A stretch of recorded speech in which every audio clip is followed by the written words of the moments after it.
Bom dia, pessoal. Meu nome é Gabriel Pérez, sou advogado, especialista em direito constitucional, administrativo e eleitoral. E diante de algumas indagações de amigos e clientes, envolvendo a decisão do Tribunal Superior Eleitoral de ontem, dia 16, achei por bem gravar esse vídeo para expor de forma bem imparcial algumas questões que envolvem essa decisão, que hoje é assunto em todos os noticiários da TV e está, inclusive, em muita evidência aí nas redes sociais. Deltan Dallagnol, ele foi eleito ao cargo de deputado federal pelo estado do Paraná com mais de 300 mil votos, sendo ali o candidato mais bem votado do estado. Acontece que algumas pessoas, por realmente não entenderem como funciona o processo eleitoral, acharam um tremendo absurdo essa decisão proferida ontem, levando em consideração que a eleição ocorreu em 2022, o deputado havia tomado posse, já estava em seu gabinete, já estava exercendo seu mandato e foi surpreendido com essa decisão. Acontece que para a Justiça Eleitoral, isso aí é bem comum, tendo em vista que os processos, eles tramitam de modo que enseja a decisão apenas depois de ser julgado pelas instâncias superiores, como foi o caso. Para nós, operadores de direito, isso é plenamente normal, diferentemente para a população que não tem tanto conhecimento quanto a essas questões que envolvem o processo eleitoral. Acontece que no caso do deputado Dallagnol, lá em 2022, quando ele requisitou ao Tribunal Regional Eleitoral do Estado do Paraná o registro de sua candidatura ao cargo de deputado, o PT, Partido dos Trabalhadores, impugnou esse registro. O próprio Tribunal Regional Eleitoral julgou a impugnação, dando o ganho de causa ao deputado Dallagnol. Dessa decisão do TRE, o PT recorreu ao Tribunal Superior Eleitoral, certo? Que é a instância máxima eleitoral do país. Esse registro de candidatura lá, requisitado em 2022, foi indeferido por essa decisão proferida ontem pelo TSE, de modo que o mandato eletivo, obtido ali através de mais de 300 mil votos, caiu por terra. Ou seja, desde o pedido de registro de candidatura até ontem, o mandato do deputado estava sub júdice, ou seja, aguardando o julgamento dessa impugnação proposta lá em 2022, antes mesmo das eleições. E essa impugnação de registro de candidatura, apresentada pelo PT, ela se baseou em dois critérios que constam na Lei Complementar 64 de 1990, que é a lei que estabelece algumas causas de inelegibilidade, ou seja, questões que impossibilitam que candidatos concorram às eleições. E caso concorram, sob júdice, podem, depois do julgamento, perder o cargo, como ocorreu aí no caso do deputado Deltan Dallagnol. E entre esses dois critérios levantados pelo PT em sua impugnação, o Tribunal Superior Eleitoral considerou apenas um como realmente causa de inelegibilidade, que ensejou esse indeferimento do registro da candidatura. E esse critério, que está estabelecido ali na linha Q do inciso 1 do artigo 1º dessa Lei Complementar 64 de 1990, ela se vincula a questões relacionadas a membros do Ministério Público. E essa norma ela estabelece 3 possibilidades de que membros do Ministério Público sejam declarados inelegíveis, certo?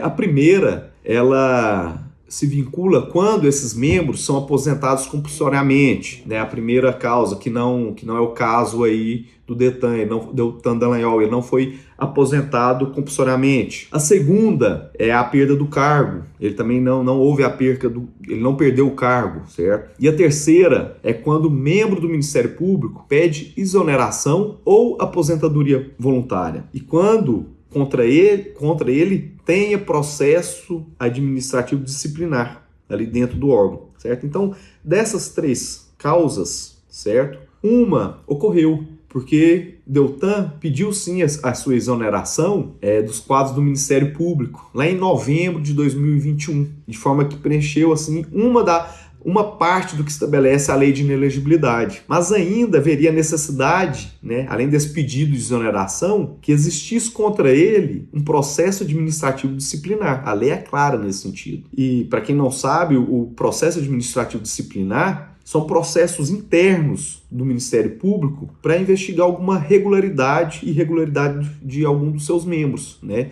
E esse processo administrativo disciplinar pode ensejar ao investigado várias sanções. E a controvérsia sobre essa inelegibilidade é justamente uma questão que a lei não limita de forma clara, né? De modo que ficou a cargo dos ministros decidirem, que é o seguinte fato. Vamos lá. Dallagnol ainda não tinha processo administrativo disciplinar instaurado contra ele quando ele pediu a sua exoneração. Não tinha processo administrativo disciplinar. Mas tinha 15 procedimentos internos que poderiam se tornar processos administrativos disciplinares, né?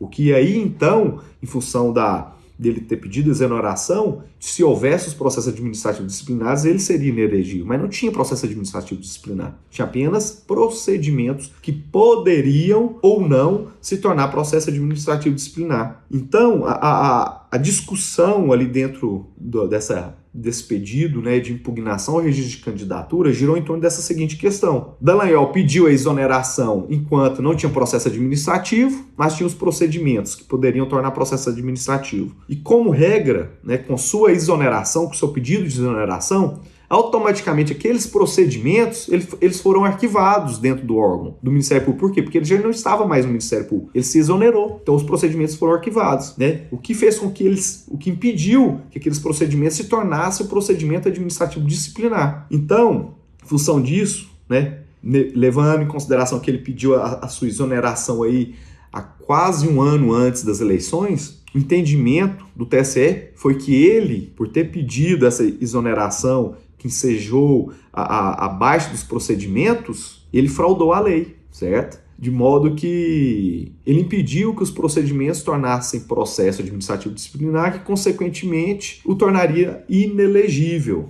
Então, assim, uma questão bem emblemática se verificarmos. Ele, como membro do Ministério Público, ele teria que se desincompatibilizar, caso ele ainda estivesse exercendo o cargo 6 meses antes das eleições. E ele fez isso há mais de um ano, entendeu? Então esse fato foi um fato que o relator se debruçou muito para demonstrar que ele fraudou a lei, entendeu? Porque ele se exonerou há mais de um ano das eleições, sendo que a exoneração dele, o pedido de exoneração, né, da desincompatibilização poderia ter sido feito apenas 6 meses antes, entendeu? Então o entendimento do tribunal foi o que?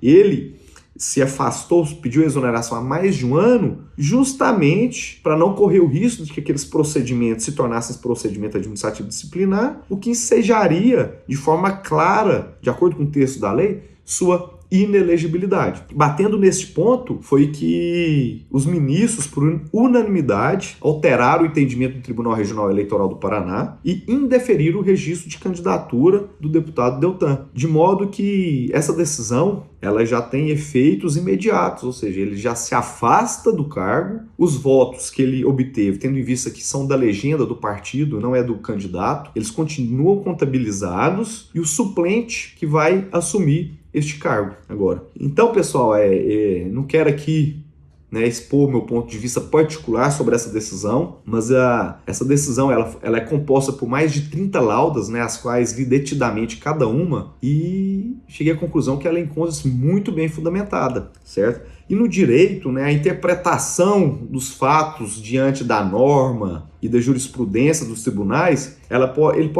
pode ser entendida por algumas pessoas de uma maneira, para outras de outra maneira, como neste caso, né? Pois o TRE, Tribunal Regional Eleitoral do Paraná, entendeu que não seria caso de fraude à lei e deferiu o registro de candidatura do deputado Deltan. Por outro lado, reformando integralmente esse entendimento, o Tribunal Superior Eleitoral entendeu que houve fraude à lei, por conta desse afastamento, e indeferiu o registro de candidatura, certo? Então, assim, de acordo com os fatos, né, tudo que ocorreu no processo, foi essa situação, foi os motivos que ensejaram esse registro de candidatura, né, a retirada de Deltan do cargo de deputado federal. Muito obrigado pela atenção, tenham um ótimo dia.